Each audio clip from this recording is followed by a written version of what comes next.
terima kasih Anda yang baru saja bergabung bersama kami di Seputar Bali Pagi Akhir Pekan. Seperti yang kami informasikan sebelumnya pemirsa, kita sudah kedatangan narasumber juga dan sudah siap untuk berbagi informasi terkait Gimana bidang menjadi usaha. ya bisa dimulai dari usia muda tentunya ya. Tentu, dan ternyata Bapak Wayan yang hadir yaitu Bapak Dr. Iwayan Ruspendi Junaidi SEMA. Om Swastiastu Pak Yan. Apa kabarnya Pak Yan? Salaman dulu deh. Siapa tahu ada influencer yang menjadi seorang pengusaha. Jadi tadi kita sempat ngobrol juga, punya bisnis kuliner, akademisi juga, dan punya banyak lah pokoknya pemirsa ya. Hotel juga ada. Hotel juga ada. Itu yang kita tunggu-tunggu ya. Jadi hari ini kita akan Silahkan mampir ya. sharing. Mampir aja Pak. Oh, kita langsung makan malam bertinggal di sana. Oke. Arti sharing menjadi pengusaha di usia muda ya Pak ya, Pak Wayan ya. Tapi kita punya informasi Be katanya. Baik, ini dia pemirsa, perguruan tinggi ini diharapkan untuk mampu melahirkan banyak pengusaha muda yang unggul. Dan perguruan tinggi juga harus memadukan antara keterkaitan antara dunia pendidikan dan juga kebutuhan dunia kerja, khususnya di bidang kewirausahaan. Harapannya, para lulusannya tidak hanya mencari pekerjaan, tetapi mampu menciptakan lahan pekerjaan. Akademisi Universitas Dianapura Iwayan Ruspendi Junaidi mengatakan mahasiswa harus memiliki keterampilan berwirausaha agar siap memasuki dunia kerja, menciptakan lapangan kerja sendiri dan berkontribusi memajukan ekonomi bangsa. Terlebih salah satu syarat menjadi negara maju harus memiliki kelompok wirausaha sekurang-kurangnya 2,5% dari jumlah penduduk. Perguruan tinggi sebagai institusi dalam menyiapkan sumber daya manusia yang unggul memegang peranan penting mengatasi masalah tersebut. Perguruan tinggi mempunyai peran strategis dalam meningkatkan daya saing bangsa Indonesia di tengah persaingan global. Perguruan tinggi diharapkan mampu melahirkan banyak pengusaha muda yang unggul. Perguruan tinggi harus memadukan keterkaitan antara dunia pendidikan dan kebutuhan dunia kerja, khususnya di bidang kewirausahaan, sehingga para lulusannya tidak hanya mencari pekerjaan, tetapi mampu menciptakan lahan pekerjaan baru. Untuk itu, perguruan tinggi didorong untuk mengembangkan sistem pembelajaran yang lebih inovatif. Salah satunya adalah melakukan penyesuaian kurikulum guna meningkatkan kemampuan mahasiswa dalam hal penguasaan teknologi informasi dalam kewirausahaan. Usulan saya ini adalah kepada perguruan tinggi, baik negeri maupun swasta, dia harus memiliki mata kuliah kewirausahaan di prodi-prodi yang ada di kampusnya. Dosen ataupun tenaga pendidik untuk mensosialisasikan tentang kewirausahaan ini. Begitu pentingnya wirausaha bagi percepatan ekonomi nasional Indonesia. Dalam hal indeks kewirausahaan, Indonesia berada di urutan ke-7 setelah Singapura, Brunei Darussalam, Malaysia, Thailand, Filipina, dan Vietnam. Suparyana, Bali TV. Wah, ternyata Heboh pemirsa. banget ya, belum mulai loh acaranya kita. Kita sudah mencuri informasinya dari awal, Karang. Oke. Wah, tadi kita sudah melihat ya. Di Tadi ada Bapak artis Wayan juga di sana. Wakil rektor juga. Paling ya. ganteng Oke. gitu. Dianapura, Pak ya. Ya, dan pagi hari ini sudah siap juga ya Pak Wayan berbagi informasi kepada pemirsa Sharing di rumah. tentunya ya. Siap. Jadi Oke. tadi saya tertarik juga Pak Wayan, ternyata di kampus-kampus ada mata kuliah khusus kewirausahaan. Iya, bagaimana dengan sekolah? Apakah bisa kita terapkan untuk mata kuliah atau pelajaran tersebut, atau mungkin di beberapa mata kuliah lain, Pak? Nah, Ya. ini untuk mempersiapkan diri untuk menuju menjadi seorang pengusaha muda, tentunya di usia muda. Ya. tentunya. Jadi saya mempunyai ide, jadi sekarang ini perguruan tinggi itu hanya memberikan mata kuliah kewirausahaan, itu hanya pada bidang bisnis atau ekonomi saja. Tapi sebenarnya bagi tenaga pendidik atau kependidikan, saya berharap bisa setiap prodi memiliki mata kuliah kewirausahaan. Mengapa? Karena begini, fisioterapi misalnya, di tempat kami ada fisioterapi. Walaupun dia fisioterapi, dia tetap juga harus memiliki jiwa kewirausahaan itu. Tidak hanya orang ekonomi saja. Kedokteran juga begitu. Fisika, walaupun dia belajar kimia, fisika, tetapi dia juga harus memiliki ilmu atau seni tentang kewirausahaan tersebut. Nah, bahkan SMA boleh juga untuk mempersiapkan baik SMK sekolah kejuruan itu untuk kewirausahaan itu sendiri. Aku masih ingat waktu aku kan anak SMK, SMK pasti bisa katanya. Gimana jurusannya apa sekarang? Pariwisata Jurusannya juga? enggak menuju ke sana juga. Tapi dulu SMK enggak. Kalau begitu ke jenjang lebih tinggi melenceng lagi ke pariwisataan. Bisa nyambung ke tempat saya. Nah, waktu di SMK saya juga pernah mendapat pelajaran yang namanya wirausaha. Nah, ini juga bisakah menjadi apa ya, bisa dikatakan kedepannya nanti kalau tidak menjadi, bisa dikatakan lulus dari sekolah tersebut, wah ini berarti saya punya background untuk memulai sesuatu yang baru ya, menjadi seorang wirausaha kiat-kiat. Sebenarnya begini Pak, saya mempunyai hibah dari pemerintah. Kebetulan pemerintahan Jokowi ini luar biasa. Saya mendapat hibah PPK, jadi program pengembangan kewirausahaan, di mana saya harus mempersiapkan anak-anak muda untuk menjadi wirausaha. Nah, salah satu caranya adalah memberikan sosialisasi dan bisnis plan. Bisnis plan itu ada 7 poin, jadi kita harus tahu apa keunikan dari produk kita. Habis itu kita harus tahu organisir siapa tim kita dalam bisnis plan tersebut, tahu visi misinya apa, dan apa strategi pemasarannya. Dan di akhir finansial. Nah, ini yang biasanya paling berat. Anak-anak muda, khususnya SMA ataupun kuliah, menghitung break even point, bahkan sampai keuntungannya kira-kira balik modalnya kapan, dan di akhir itu dia harus mengevaluasi. Nah, ini sebenarnya baik SMA ataupun SMK ataupun di perguruan tinggi harus diberikan semacam bisnis plan ini. Ini adalah inovasi seperti yang tadi Bapak sampai katakan di awal, bahwa RI atau Revolusi Industri 4.0 itu luar biasa, banyak tantangan Pak, nggak gampang menjadi wirausaha, tetapi kita harus siapkan, kita harus berikan tip-tipnya. Saya siap memberikan tip-tipnya. Wow, jadi ada beberapa bisnis plan ya. Sebelum kita berbicara tentang tantangan menjadi seorang wirausaha, ini kunci untuk menjadi seorang wirausaha untuk awalnya itu seperti apa sih Pak Wayan? Jadi gini, saya boleh cerita ya? Iya, boleh. Saya ini kebetulan tidak hanya akademisi, tapi juga ya mempunyai usaha kecil-kecilan. Jadi kebetulan saya dari Legian Cloud, kita ada keluarga mempunyai hotel namanya Swiss Bell Internasional yang dikelola oleh GM-nya adalah Pak Doni Pringki. Kami dari segi komisarisnya saya. Nah, sebenarnya ada banyak sebenarnya anak-anak kenapa tidak mau menjadi wirausaha ini, karena mungkin dia asik dengan dirinya sendiri, Pak. Asik dengan dirinya sendiri. Dia ada yang tidak mau susah, Pak. Tetapi menjadi seorang wirausaha itu identik dengan susah. Sebenarnya kehilangan banyak waktu. Awal mulanya jangan berpikir bahwa wirausaha itu berpikir mudah, tapi semuanya kita bisa lakukan dengan 2 hal tadi, usaha dan doa. Usaha dan doa. Di sini ada spiritualitasnya. Siapapun kita yang memiliki agama apapun, kita harus tetap minta tolong kepada Tuhan yang menciptakan langit dan bumi. Biasanya Pak, untuk generasi milenial itu identik dengan lifestyle Pak ya. Lebih banyak yang menghamburkan uang untuk hal-hal yang bersifat ngumpul konsumtif. Biar konsumtif, tapi ternyata tidak peduli dengan wirausaha, dan juga ternyata banyak sekali peluang-peluangnya. Seperti apa Pak Wayan? Ya. Saya dalam kuliah saya, karena saya mengajar kewirausahaan, jasa pengiriman online sekarang luar biasa. Bapak mungkin lihat pernah Gojek, GoFood. Kebetulan saya punya usaha soto kuali Solo. Nah ini silahkan nanti mampir ke Jalan Sember Kerobokan nomor 50 ya. Bapak Ibu, ini promosi sekali ya. Kita sudah dapat vouchernya. Wah, langsung ya. Boleh ya. Makan sebulan full ya Pak. Ayam penyet lalapan, ada ayam geprek. Nah, yang kedua itu ada juga yang disebut dengan karena kami kerjasama dengan GoFood ya. Jadi peningkatan omset kami itu dengan sebelum adanya GoFood sangat berpengaruh Pak. Jadi sekarang yang menguasai teknologi dia yang menang. Usaha apapun dia harus mengkaitkan dengan internet. Jadi saya katakan kalau usaha itu tanpa internet maka dia akan gagal. Kalau saya lihat ini, karena situasi sekarang RI 4.0 ini. Nah, kenapa online saya bilang?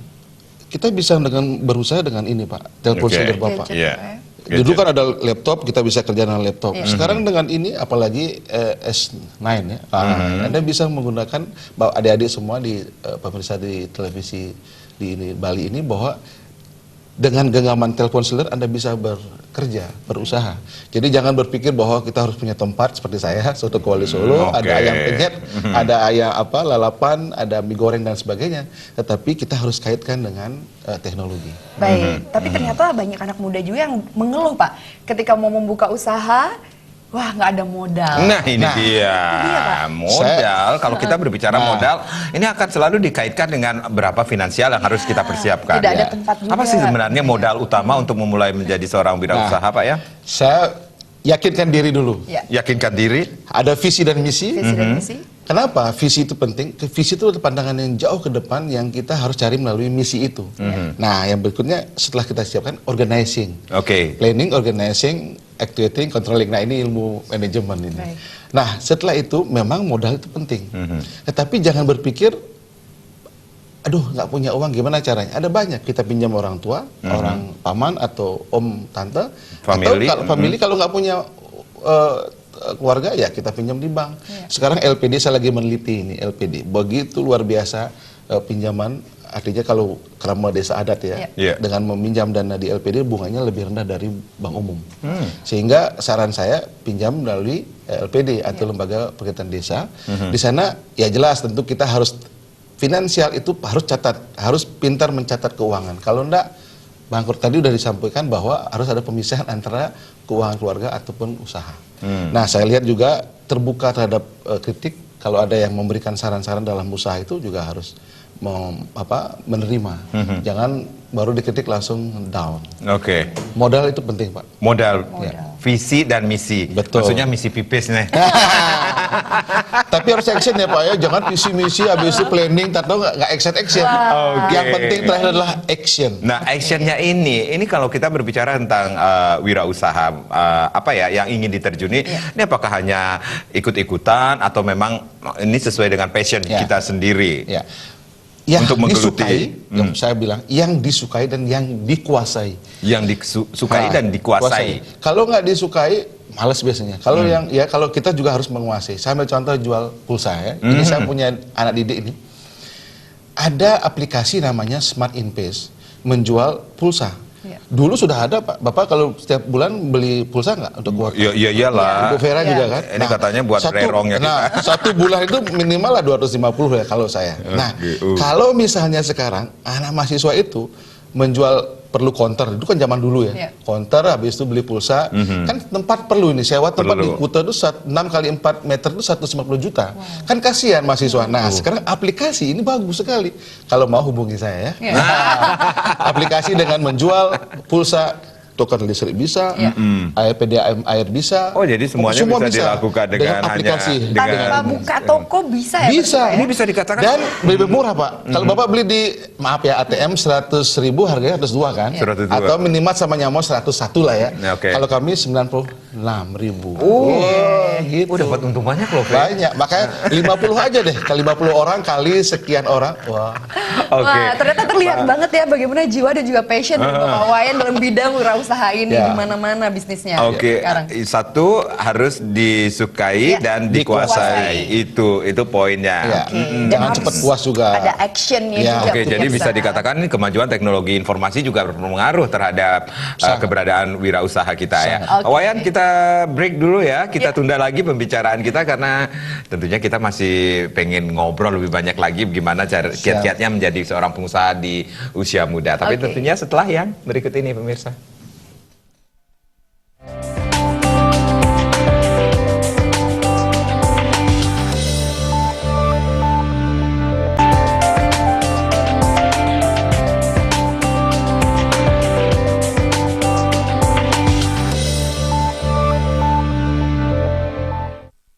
Terima kasih pemirsa Anda masih bersama kami di seputar Bali Pagi akhir pekan dan masih tentunya hari ini kita berbincang terkait menjadi pengusaha di usia muda dan Bapak Dr. Iwayan Ruspendi Junaidi SEMA sudah siap juga untuk berbagi informasi. Tadi sudah dikasih gambaran ternyata Oke. harus ada visi misi Pak, ada action juga dan disukai dan dikuasai. Dikuasai. Memahami Itu dia. kompetisi juga, harus Oke. tahu pesaing-pesaing juga.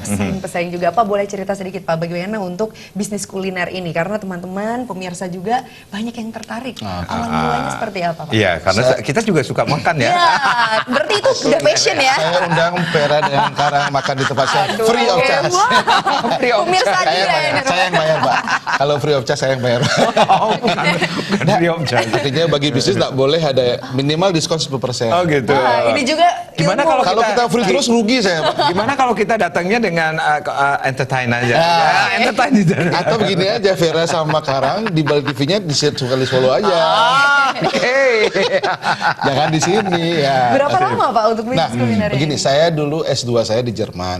Jadi saya belajar beasiswa dari kampus Universitas Dianapura. Saya S1 juga belajar tentang ekonomi, S3 juga saya belajar ekonomi. Jadi dasar ilmu saya memang di ekonomi. Nah, pada saat saya selesai S3 di ekonomi di UKSW, saya akhirnya istri saya kan nganggur. Baik. Jadi bagaimana Ibu caranya rumah tangga ya, Pak? ibu rumah tangga sekarang supaya memiliki usaha. Sehingga akhirnya saya berdoa naik lagi kembali. Spiritualitas itu penting. Tanpa doa dan hanya usaha saja Usaha itu dan nggak doa, pas. ya. Nah, singkat cerita saya bertemu dengan alumni dari Satya Wacana dan dia udah punya 7 cabang Baik. soto kuali. Nah, saya akhirnya berbincang-bincang dengan beliau dan dialah yang mengajar istri saya untuk menyasak bagaimana resepnya. Nah, ini penting. Tanpa mesin, tanpa MSG. Itu keunikan dari produk kami. Nah, sehingga akhirnya 2016 kita mau mulai operasi itu di Jalan Sember nomor 50 Kerobokan. Baik. Jadilah awalnya soto kuali sekarang berkembang. Diversifikasi produk kami berkembang. Tidak hanya soto tapi ada bakmi juragan. Nah, yang juragan yang beli juragan, yang punya juga juragan. Nah, juga ada ayam geprek, ada ayam lalapan dan juga capcay dan nasi goreng lain. Baik. Kelihatan ya kalau orang yang suka kuliner, kemudian dari bentuk tubuh juga bisa ya. Kita juga Pak suka Karang kuliner. ini mentang-mentang saya gemuk gini ya. Enggak. Itu yang harus kita sukai dan kuasai. Juga. Itu Jadi dia. untuk tokonya atau warungnya sudah ada ya Pak ya? Oh, sudah. Dan untuk pegawainya ada berapa Pak? Kita pegawainya di awal itu cuma ada 4, Baik. jadi semua dari Jawa karena soto kuali Solo kelihatan kan Solonya. Ya. Jadi kami, tapi sekarang sudah tidak tetap headnya kepalanya itu orang Ngawi jadi Jawa Timur. Tetapi kami sekarang, namanya juga turnover ya, ada yang keluar masuk, saya langsung mempunyai ide, nih kewirausahaan nih, kreativitasnya saya adalah mengajak mahasiswa di Dianapura. Oke. Anak-anak siapa yang mau bekerja sambil kuliah? Nah itu dia. Selagi muda, siapa bilang nggak bisa usaha? Nah, Oh, gitu. artinya saya bilang usaha untuk mendapatkan uang. Akhirnya fakultas biologi. Baik. Nah ini lucu nih, masa fakultas biologi ya kan mengalahkan ekonomi kan? Tapi akhirnya juga kami mencari jurusan manajemen. Oke. Jadi ada 2 mahasiswa kami, Iya. diploma S1 manajemen perhotelan. Jadi dia belajar, kita ajarkan, ada trainingnya. Setelah itu ditempatkan sehingga dia menjadi pintar dalam hal kuliner ini. Oke, kalau kita join perlu kulunuan nggak sama Pak Nyandro nih Pak? Siap. Kalau Pak Nyandra adalah itu suhu saya. Oke, Pak Wayan, ini tadi kan ada yang bisa dikatakan ini apakah ini merupakan trik untuk menarik minat pengunjung bisa dikatakan kalau kita berbisnis di bidang kuliner ya dengan mengambil suatu ikon tertentu. Kalau kita di Bali ini terkenalnya dengan betutu Iya. seperti itu. Nah, Ikannya ya Pak ya? begini, saya mempunyai keunikannya adalah no mesin, no MSG. Baik. Jadi di Kerobokan itu ternyata ada banyak juga orang-orang bule yang makan di sana. Jadi saya pikir awalnya adalah orang-orang Jawa, orang-orang Bali yang suka kuliner ini. Tetapi ternyata orang bule melihat no MSG, tertarik dia. Nah itu menjadi katanya tamu ini this is your uniqueness of your product. Oke. Jadi no MSG itu terus diberikan kepada kami. Oke. Jadi bisa Keunikannya sudah kita bisa dapatkan. dikatakan tagline-nya juga bisa berpengaruh juga ya. Oh, pasti. Biasanya boleh datang ingredientnya apa nih? Gitu. Seperti itu. Oke, dan berbicara tentang untuk handling sumber daya manusia ya Pak. Nah, Iya. untuk karyawan ini juga mungkin menjadi kendala. Pemirsa di rumah sudah punya toko tapi bingung di mana saya bisa mendapatkan untuk karyawannya, pegawainya sendiri. Ya, sebenarnya SDM itu penting. Saya udah bilang, artinya ada 20 tips sebenarnya sebelum action itu. Action. Jadi SDM itu penting banget. Sumber daya manusia itu kita harus latih ya. Nah, kalau kita bicara ilmu, bagaimana SDM, human resources itu tugasnya adalah pasti rekrutmen, rekrutmen, seleksi, habis itu training atau pelatihan, baru penempatan dan seterusnya pensiun. Nah, di sini kami lakukan yang sama karena ini ilmunya sama. Saya juga mengajar tentang sumber daya manusia, maka saya rekrut.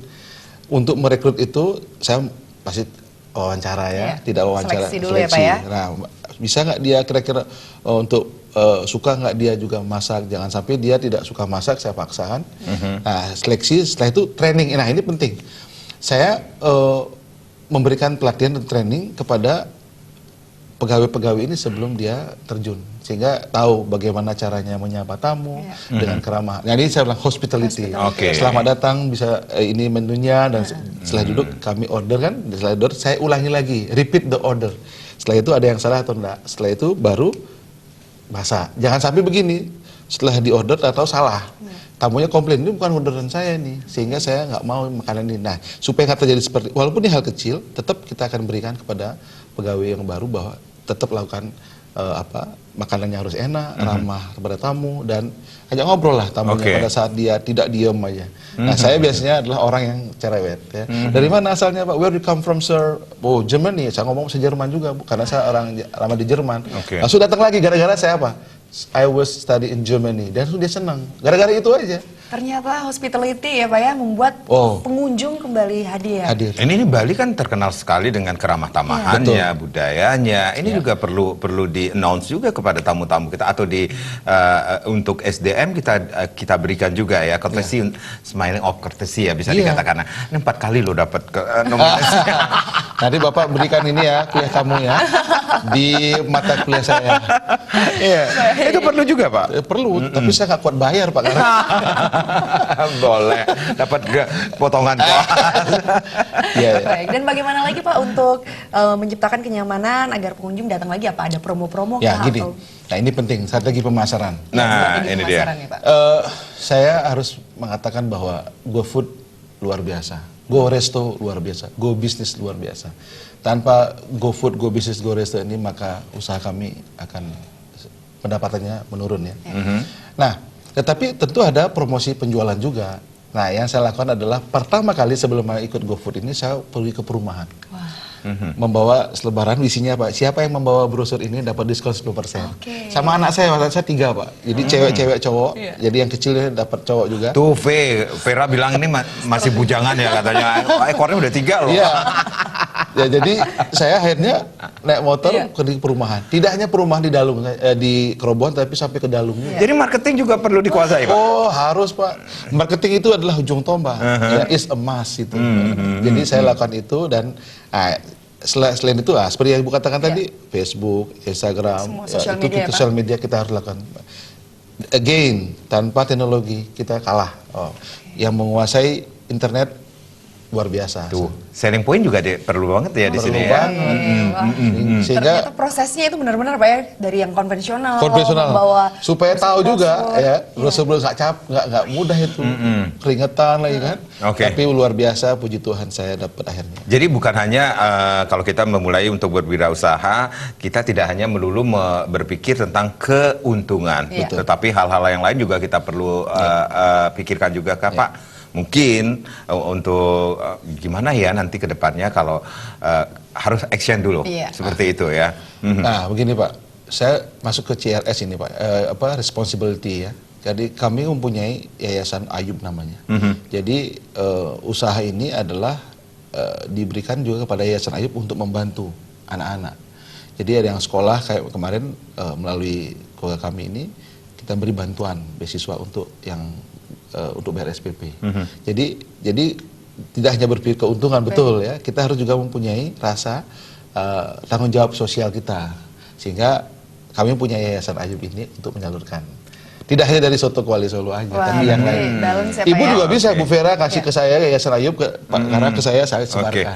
I see. Baik. Oke, masih ada yang ingin ditanyakan nanti? Masih banyak. Uniqueness udah ya, visi misi, strategi pemasaran juga. Kira-kira untuk bisnis tantangannya belum kan? Tantangannya 3 tahun, 5 tahun, atau 10 tahun ke depan seperti apa pemirsa? Ya, jangan kemana-mana, tetaplah bersama kami di Seputar Bali Pagi akhir pekan.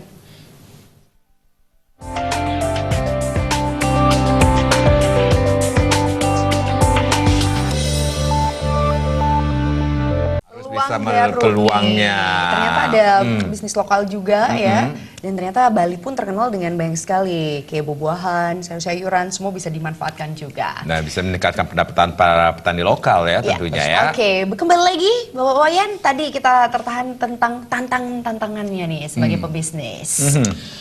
Ya, yang pertama pasti kan kehilangan waktu di awal saja. Oke. Jadi ini buat tantangan buat mereka yang ingin menjadi seorang pebisnis Iya, pemula, bisa iya. dikatakan demikian. Kenapa saya bilang kehilangan waktu? Karena di awal itu perlu kita serius membangun ini. Karena kalau gini saya bandingkan, kalau orang udah bekerja di kantoran kayak jadi dosen, dia pasti menghasilkan gaji kan setiap bulan pasti. Setiap bulan sekian. Rutin kan? Ya. Kan rasanya aman kan? Ya. Nah, biasanya ini dihantui rasa ketakutan ini. Ya kalau hasilnya ada. Kalau kuliner saya laku, kalau enggak gimana ya? Banyak kalaunya. Iya, itu udah di awal udah berpikir. Oke, nih. baik. Nah, kehilangan waktu maksud saya begini. Di awal saja saya pikir bahwa untuk membangun ini perlu kita perencanaan. Business plan kita harus jelas. Kita harus membangun, mengorganisir SDM kita. Setelah kita latih dan kita berhasil, nah evaluasi. Nah, setelah berjalan, nah itu agak santai sedikit. Hanya di awal saja perlu kita agak fokus ya, jangan kemana-mana. Belum selesai bisnisnya udah pindah ke bisnis yang lain. Baik. Ini fokus pada satu bisnis. Nah, tantangan berikutnya adalah biasanya kita mudah merasa jenuh. Gini-gini aja, males gini mau cari usaha lain lagi. Nah, seringkali kita jenuh di sana juga harus dipahami. Dan siap menerima risiko. Oke. Ya kalau misalnya kayak kemarin maaf aja sepi ya, puasa sekarang sepi sekarang Pak. Oke. Saya turun pendapatannya kan, wah kita harus berpikir nggak apa-apa. Ini mungkin karena puasa, kita setelah puasa naik lagi. Ada inovasi baru Inovasi atau mungkin baru. promo-promo Oke. lagi gitu ya. Yang inovasi atau promo yang saya lakukan adalah pada saat hari Sabtu kita main musik. Jadi saya juga nyanyi juga senang juga. Jadi karaoke senang juga. Nah, ini yang pernah saya tahu ini suatu negara yang bisa dikatakan negara yang makmur adalah 2% dari masyarakatnya menjadi seorang wirausaha. Iya. Ini bagaimana sih peran pemerintah khususnya di Indonesia untuk membangkitkan jiwa entrepreneur atau menjadi seorang wirausaha muda? Ya, 2,5% dari total populasi. Oke. Ya, saya kira peran pemerintah sangat-sangat penting di sini, Pak. Saya lihat dari program pengembangan kewirausahaan yang digulirkan oleh Ristek Dikti. Jadi kami dari perguruan tinggi Undira mendapatkan hibah 147 juta ini untuk membina anak-anak kuliah untuk menjadi pengusaha muda. Memang tidak mudah, tapi inilah peran pemerintah. Saya kira tidak hanya di Dianapura, tetapi juga ada kampus-kampus lain yang diberikan hibah dana bergulir itu dari Ristek Dikti. Sehingga ini peran pemerintah penting. Nah, saya berharap tidak hanya sedikit ya dananya, tapi kalau bisa tambahkan lagi. Oke, semakin banyak ya pengusaha-pengusaha yang akan Pemerintah muncul kita, juga ya Pak ya. Betul sekali. Oke. Jadi ini bisa dikatakan peran pemerintah sangat berpengaruh ya terhadap perkembangan dunia usaha khususnya bagi mereka yang ingin memulai menjadi seorang wirausaha muda. Khususnya dengan begini juga Pak, kalau misalnya pinjaman dana, kan biasanya kalau BNI sekarang ada KUR. Ada yang kedua itu Mandiri, BRI itu semua ada kredit usaha rakyat. Baik. Sekarang saya katakan mungkin yang mendengar atau menonton gunakan KUR itu karena lebih murah. Jadi lembaga-lembaga keuangan juga sangat berperan serta. Betul. Ini yang saya bilang BNI Badan Usaha Milik Negara ya dengan BNI, BRI dan Mandiri ini dia menggunakan KUR ini kredit usaha rakyat. Jadi kalau ini kan peran pemerintah ini, pemerintah memberikan bantuan melalui KUR ini dengan kredit ini dengan tiket suku bunga yang murah. Kalau misalnya sekarang 7% Pak. Nah sekarang kalau tidak menggunakan KUR lebih tinggi lagi. Nah kan pengembalian kita lebih sulit juga. Nah, itulah berterima kasih kepada pemerintah. Wah, ternyata memang hubungan ya stakeholder pemerintah masyarakat juga sangat baik sekali. Dan Pak Wayan, terakhir nih Pak, ada yang ingin disampaikan untuk tips-tips kepada pemirsa yang ada di rumah generasi milenial yang belum punya usaha atau yang sudah akan memulai juga.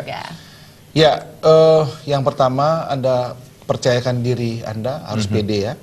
Anda mempunyai visi dan misi tadi, kuasai apa yang Anda sukai, lakukan itu.